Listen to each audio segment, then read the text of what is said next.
Hello. Welcome to another installment of the Central American Group's podcast, in which experts discuss topics related to doing business in Costa Rica, El Salvador, and the rest of the region.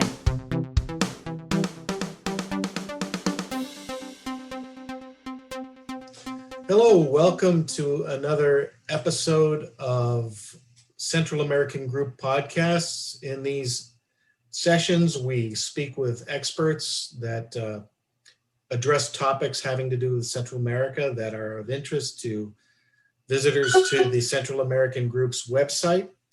Today, we have Alfredo Escalon with us. He's the CEO of Fisherman Wealth Management, which is a firm in San Salvador, El Salvador. I'd like to welcome you today. Alfredo, could you tell us a little bit about yourself and your company? Sure, Steve. Thank you very much. I'm the CEO and founder of Fisherman Wealth Management.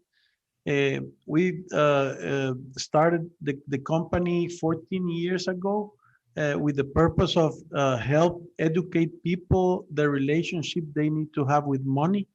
What we do is we're kind of a financial ways, I said, because we try to find the easier, cheaper, and faster way for families and business to achieve their goals. You know, the topic we're going to talk today is one that's sort of a puzzle to me. I hear about Bitcoin and I hear about Bitcoin miners, and I hear that they need ungodly amounts of electricity to mine Bitcoins. Could you give a little bit of an explanation about all of this? Because, I find it to be quite puzzling to me. In a nutshell, let me tell you that what I have learned and what I have found from all the people that we have asked, and the easiest way to explain it, it's starting with the blockchain technology. I think the blockchain technology is a platform or a method or a system that will accelerate the digital future. When the blockchain, in a nutshell, it's a decentralized software that everybody, it's an auditor of the transactions that are being made. And let me put you in an example. Like, I pay all my bills all this month, and I make checks, I pay credit cards, and I take cash out of the ATM. And once I have all the information of all the transactions, all the people that are involved in that transactions, they audit all these transactions. That's mining. The people are using an algorithm to make sure that all the data in that monthly transaction is accurate, and that all the people have the same data. So nobody can change it once it's a block. And that is whenever all the auditors are in accordance of all the information, they make a block. So you have an algorithm that it's running, checking transactions, and that's called mining.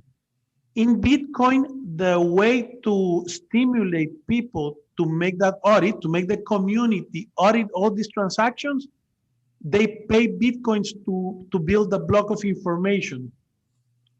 So that's mining, and that's why it takes a lot of energy, because you have to have a lot of computing power just running an algorithm to check that all the transactions are okay.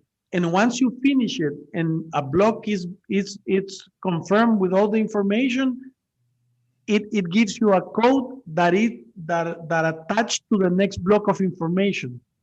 So if you want to change that, you have to change the next block also. So it's practically impossible to change the information that is in there. Instead of having 1/3 reliable source checking for the transactions, the whole community is checking for the transactions.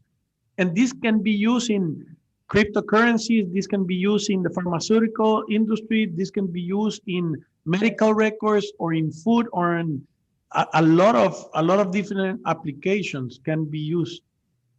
I've heard some people say that blockchain technology in the future may be utilized so that people can vote with security online. Of course, and once it does, it is used that way. If you use it that in that way, it's going to be impossible for people to do something illegal in voting, because you're going to be able to vote anytime from anywhere, and you will be auditing all the votes of all the people. So everybody needs to be sure that you voted and your vote is right, and it will be impossible to manipulate the results. Well, hopefully that'll be used in the near future for that purpose. Yeah. One thing that I hear from people and read is that there's a concern that using Bitcoin can be effectuated to keep transactions somewhat secretive, but given what you just said with respect to everybody auditing, how can that be the case? Is that I think that people don't understand very well, and I want to recommend a documentary that it's in YouTube that is called Banking on Bitcoin, and there's the case of this guy who was selling Bitcoins early. When this was beginning, he was selling Bitcoins to different persons. They pay them in cash and he will sell Bitcoins to them. It was like an ATM of Bitcoins. You pay money and he will give you the Bitcoins. So the guy who was buying Bitcoins from him uses the Bitcoins to buy drugs, to do something illegal. So when the FBI caught this guy that was buying drugs and all of that, they could trace all the way to the guy who was selling the Bitcoins, to the one who was emitting the Bitcoins and change it for dollars. And they tried to implicate him in a crime. I think they arrested him, and he was in a trial for that. And he was saying, I'm not responsible for what people are doing with the money that I change for them. So he was saying, this is like if you will have to go and put the president of Bank of America in jail because someone was taking cash from an ATM and going to buy drugs. Whenever you do it in cash, it's impossible to trace it. But with this, it's impossible not to trace it. The thing is that if I buy a shirt from you and you sold that shirt for $20 to me, there in the blockchain technology, nobody's going to be in the middle, so nobody can know that I bought a shirt from you, and that's a misunderstanding that people have. So it's more secure then? It's more secure, way more secure than cash. For sure. And if people want to launder money, I mean, they launder money in dollars right now. What you need is a person, a banker, or someone who is able to put cash into an account and make it legal. And that's going to happen. That's not depending on the tool. That depends on the mechanic. Mm-hmm. Mm-hmm. Let's get a bit into the situation that is particular right now to El Salvador. Could you tell us a bit about El Salvador's recent adoption of Bitcoin as legal tender? Give us some background. Yeah, 2 weeks ago, the president appeared on the Bitcoin convention in Miami, saying that El Salvador will be the first country in the world to accept Bitcoin as a legal tender. As I say to all the people, this is like eating a cow. You need to see it in three different perspectives. The first one is the way that it's going to affect people and the finance and economics in the daily living of the person. That I think that the blockchain technology, as I told you, is really good because it's decentralizing transactions, and it's going to make it cheaper. The second part is economics, how it's going to affect the country. in that part, I cannot tell you very well because we haven't seen the rules that are going to be. There's a law, but we haven't seen the rules yet on how it's going to be functioning. And the third one is the politics side of it. You know, a lot of interests are being pushed whenever this is put as a law, as a legal tender. So there's a lot of interest colliding there on to see if it's a good or a bad thing for the country. What factors made this occur? What was the impetus for the president of the country pushing the economy in this direction? I wish I could answer that, but I can only speculate. One of the things that he said was that it was going to become cheaper for all the remittance that are coming from the United States to Salvadorians. The remittance in El Salvador represents like 25% of the PIB, you know, and also it's decentralizing the financial system. I think Bitcoin started with the purpose of getting the third reliable party between transactions. That was the purpose of cryptocurrency, and they used the blockchain technology to do it. So I think this for the financial system, I haven't seen them to make a statement on what they think about it. But if they're not going to be able to charge me if we're exchanging services or goods, I think they are being affected. So, from your perspective, do you see the adoption of Bitcoin as a positive or a negative, or maybe a bit of both? I think it's too early to say. I like the blockchain technology. I have seen it apply into different industries, and I think it's the future. I think we're at the end of the industrial era, and we're running into the digital revolution. And I think this is something that it cannot be stopped. I think it's something that is going to be so good that people are going to eventually jump. It's going to end up using some kind of digital monetary system. And as always, the stronger currency is the one that is going to last. So I'm not sure yet how the macroeconomics will affect. 70% of the people in El Salvador don't have a bank account. But only 30% don't have a smartphone. So it will be a really easy way to bankerize all the people that are not able to have a bank account. So I think it's too early to say. I just can tell you that he has a lot of valor to make this. This could have huge ramifications, and I'm looking at this from the perspective of somebody who lives in the United States. But if this were to catch on, this would have huge ramifications for the U.S. dollar.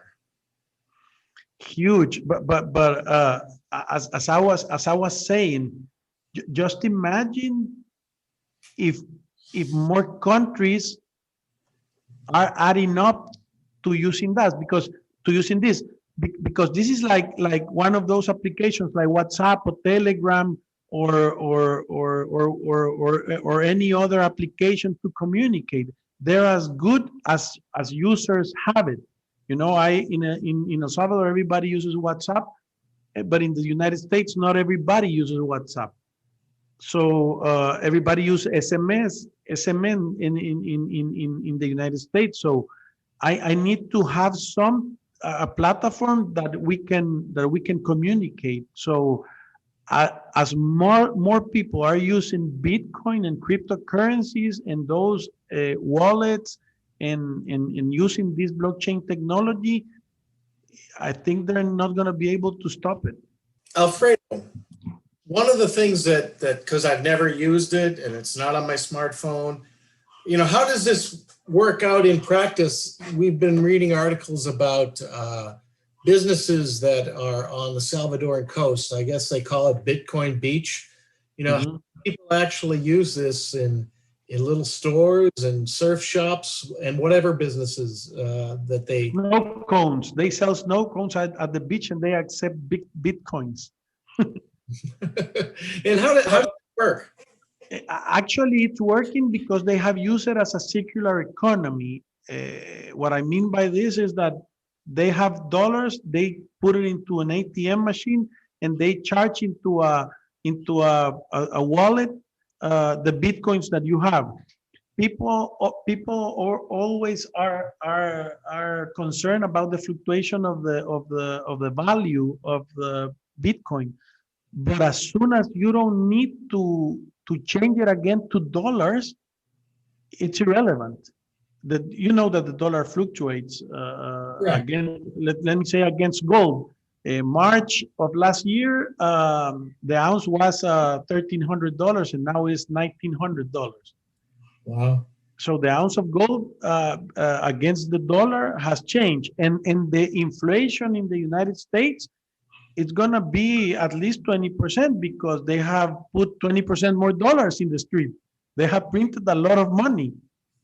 And that's something that has a lot of people very concerned, and it probably has to do with what you mentioned about the ounce of gold going up $600. People are probably buying gold as a hedge against this inflation that you're talking about, and that leads me to believe that the value of gold will even go higher in the months to come.